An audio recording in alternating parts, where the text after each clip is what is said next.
সরকার শিক্ষার্থীদের সকল দাবি মেনে নেওয়ার পরেও পুলিশ এবং সাংবাদিকের উপর হামলা, আসলে ঘটনাটা কোন দিকে যাচ্ছে এ নিয়ে আমরা চলেন কয়েকজন বিশ্লেষকের কিছু বিশ্লেষণ দেখে আসি। এখানে এক ভাই উল্লেখ করেছেন, সরকার সকল দাবি মেনে নেওয়ার পর সাধারণ ছাত্রছাত্রীরা আন্দোলন বন্ধ করে দিয়েছে। এখন যারা সচিবালয়ে আক্রমণ করেছে এবং মাইলস্টোনে ঝামেলা করছে তারা কারা আপনারা অলরেডি বুঝতে পেরেছেন আশা করি। আইন শৃঙ্খলা রক্ষাকারী বাহিনী এই বিষয়ে যথাযথ পদক্ষেপ নেন। যারা আহত অবস্থায় আছে তাদের জন্য আমরা সবাই সবার ধর্মীয় উপাসনালয়গুলোতে দোয়ার ব্যবস্থা করি। আল্লাহ তাদের সুস্থতা দান করুন এবং যারা মারা গেছেন তাদেরকে আল্লাহ জান্নাত দান করুন, আমিন। মাইলস্টোনের শিক্ষার্থীদের সাথে ছাত্রলীগ মিশে গেছে। তারা শিক্ষার্থীদের অনুভূতিকে কাজে লাগিয়ে আন্দোলনটা জোরদার করতে চাচ্ছে। মাইলস্টোনের এনামাইলদের অনুরোধ করব, আন্দোলনের লিডারশিপ নেন। আপনারা চেষ্টা করলে শিক্ষার্থী ও প্রশাসনের মধ্যে বোঝাপড়া তৈরি হবে। কোনো পরাজিত শক্তিকে সুযোগ নিতে দিয়েন না। এটা লিখেছেন আবদুল্লাহ আল জুবাইর ভাই।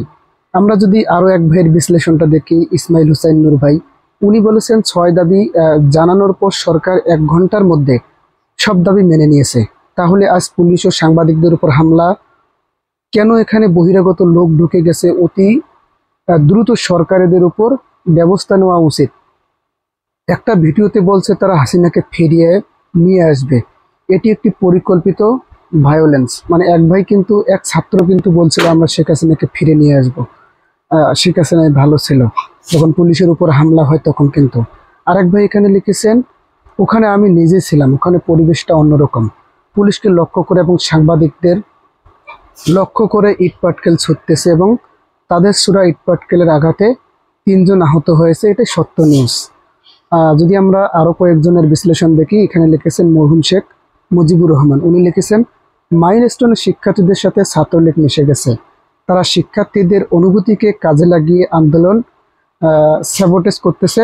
মাইলস্টোনের অ্যালামনাইদের অনুরোধ করব, আন্দোলনের লিডারশিপ নেন। আপনারা চেষ্টা করলে শিক্ষার্থী প্রশাসনের মধ্যে বোঝাপড়া তৈরি হবে, কোনো পরাজিত শক্তি যেন সুযোগ না দেয়।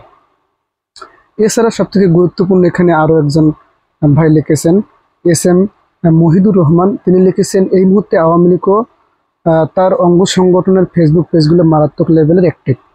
ওরা এমনভাবে পোস্ট দিচ্ছে যেন ওরা আজীবন শিক্ষার্থীদের পাশে ছিল, আজীবন মানুষের পাশে ছিল।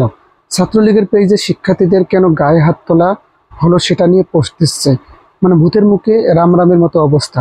অথচ এরাই জুলাই 2024-এ হাজার হাজার ছাত্রদের হত্যার সাথে জড়িত। তিনি সবাইকে সতর্ক করে বলেছেন, সবাই সতর্ক থাকি, এদের ফাঁদ ও উস্কানিতে পা দেওয়া যাবে না। হাসিনা ও তার দল বাংলাদেশ থেকে আজীবনের জন্য বিতাড়িত। এদের মিথ্যা মায়া মহব্বত আমাদের প্রয়োজন নেই, আমরা নিজেরাই যা করার করব। কথা এখানেই শেষ। আরেকজন তো স্পষ্ট করে এই ঘটনাকে, বিমান বিধ্বস্ত হওয়ার ঘটনাটাকে এটা পরিকল্পিত হিসেবে উল্লেখ করেছেন। এই ভাই লিখেছেন, আমি একজন সাধারণ নাগরিক হিসেবে বলছি, এটা অবশ্যই পরিকল্পিত ষড়যন্ত্র। বাংলাদেশে যখন জুলাই আন্দোলন নিয়ে স্মৃতিচারণ হচ্ছে এবং আগামী 5ই আগস্ট এর পূর্বে বাংলাদেশের রাজনীতিতে বড় ধরনের একটা পরিবর্তন হওয়ার কথা ছিল, সেই মুহূর্তে একটা ভাঙ্গাচুরা বিমান নিয়ে ঘনবসতির এলাকার উপর দিয়ে ট্রেনিং করানো, এটা অবশ্যই ষড়যন্ত্র। এটা হাসিনার আমলের নাটকের বিভিন্ন পর্বের মতো। হাসিনার আমলে যেমন একটা ঘটনা ঘটানোর পরে পরবর্তীতে আরেকটা ঘটনা ঘটানোর হতো, যেন পূর্বের ঘটনা মানুষ ভুলে যায়। বিমানে বক্স উদ্ধার করতে তদন্ত করা হোক, যাতে সব তথ্য বা সত্য বেরিয়ে আসে। তো দর্শক, আপনারা আসলে এটাকে কি মনে করছেন? আন্দোলনটা আসলে কোন দিকে যাচ্ছে? হঠাৎ করে পুলিশের উপর এবং সাংবাদিকদের উপর হামলা, এটা আসলে ঘটনাটা কি অন্যদিকে যাচ্ছে নাকি ঠিক দিকেই আছে? অবশ্যই আপনাদের মন্তব্যটি শেয়ার করে জানাবেন। ধন্যবাদ। আসসালামু আলাইকুম।